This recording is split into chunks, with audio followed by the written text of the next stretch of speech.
Bowl prep before. How do you make sure that they're doing the right things over a 4-day break coming up here this week?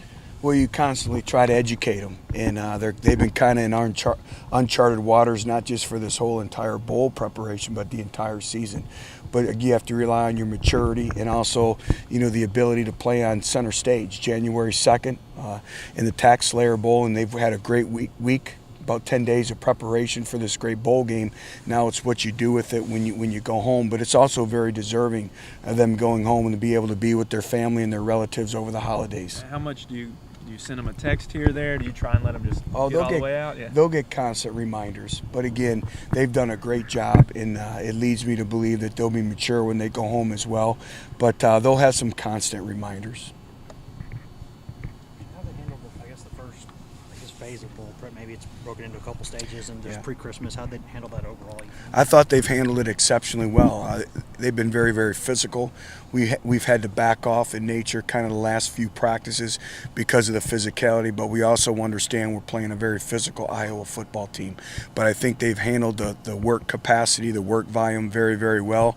Spirits have been high, and that's the thing is, the hardest thing to build in a football program is the culture, the standard, the expectation, the way you practice, your academics, all that. And that's the hardest thing about building it.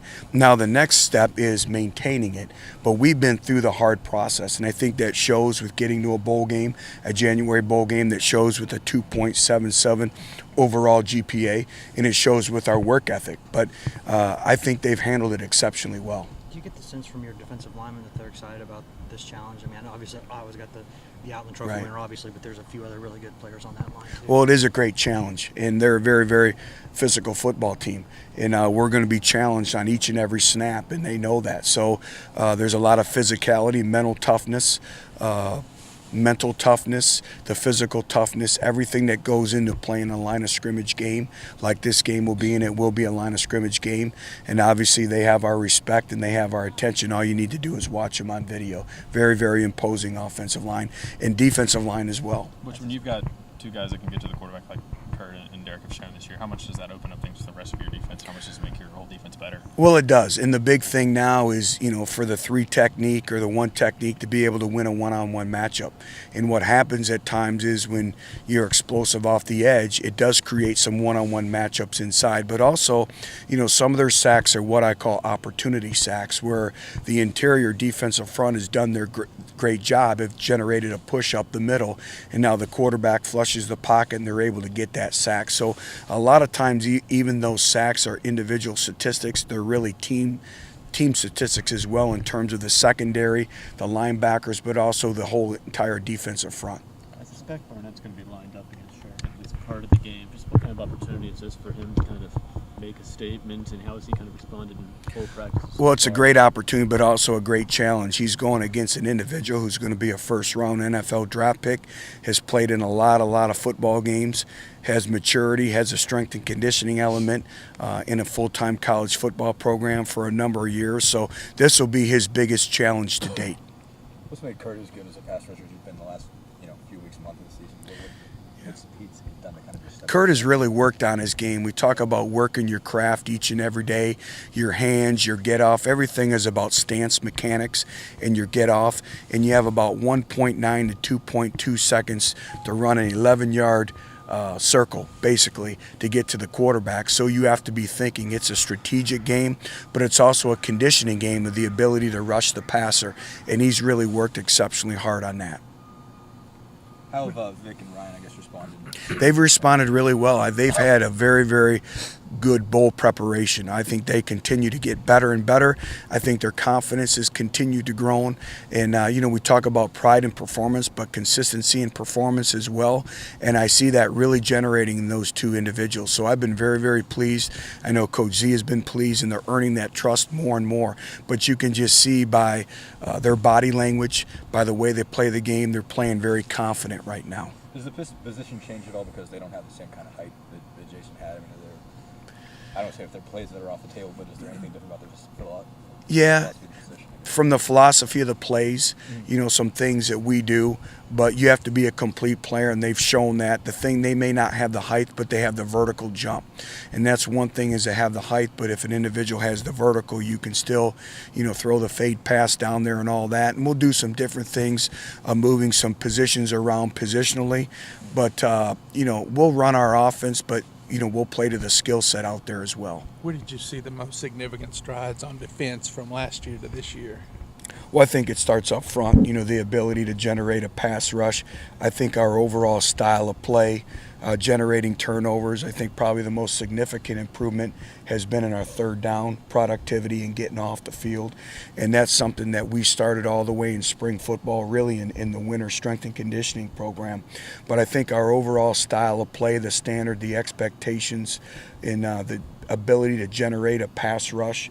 And I thought, for the most part, we've tackled fairly well. Now, when you have a long layoff in between games, that's one of the things you worry about in terms of playing winning football defensively, is the ability to tackle. And our physicality and our one-on-one tackling will be challenged in the bowl game.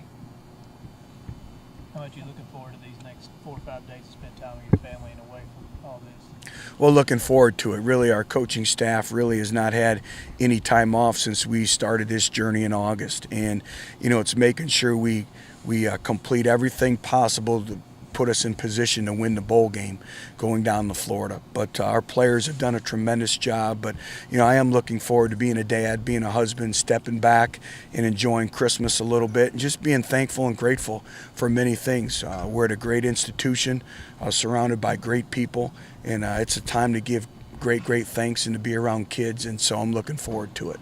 Are you guys all meeting back here, or is it? Yeah, we'll meet back here on the 27th, and then we'll have one practice on the 28th. We'll practice the next day and then leave from here, but we're going to go down as a football team.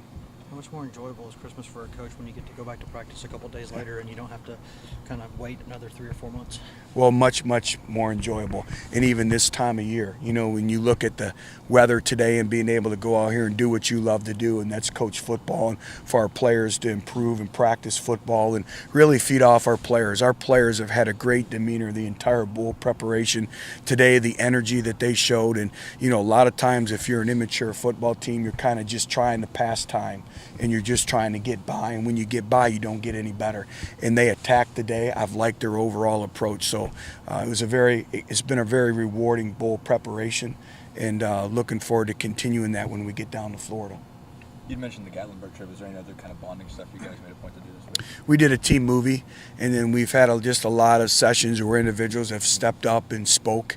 I walked in the locker room the other day, and the players are playing their own game in there as a football team, and just the energy. The other thing is going to the basketball game yesterday, and seeing our kids cheer on the Lady Vols. And by the way, a great win for them. Very proud of them. Very excited for Holly. It was a great win for our basketball program. But that's things is our players came to me and said, Coach, we want to go support our basketball team. Can we move practice up? And to me, when we talk about One Tennessee, that means everything. And then just seeing their temperament at the game, and I thought it was outstanding, a great environment, and again, proud of our women's basketball team as well. What's the team movie? You know what? I let them pick. It was it just came out, so I didn't go. We were game planning, but if you told me, I'd be able to tell you. I know it was long. It was a 3-hour movie. Coach, where do you feel like the offense made the biggest stride from year 1 to year 2? Well, a number of things. You look at our plays per game; they're up. For the most part, we've taken care of the football. We've been set back with injuries all season long, and this football team continues to persevere and battle through adversity. I think we've established some playmakers that we'll have for a couple years. So again, I just think the overall continuity of the offense now, and just the winning football, the small details, our style of play, taking care of the football, points up, red zone up, all those things have been great to see. And I think also our kicking game. There were a lot of question marks going into the season, especially with the place kicking, with the graduation of Michael Pilardi, and I think Aaron Medley has really stepped up and really taken ownership in that job and been very proud of his efforts. And then Matt Darr as well in the punting game.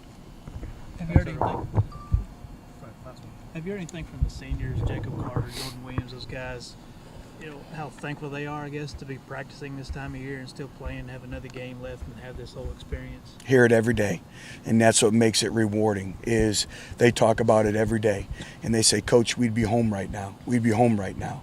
And so I hear it every day. They're very thankful. They're very grateful of this opportunity. Now we need to go take advantage of it for them. Thank you. Thank you. Thank you. Thanks.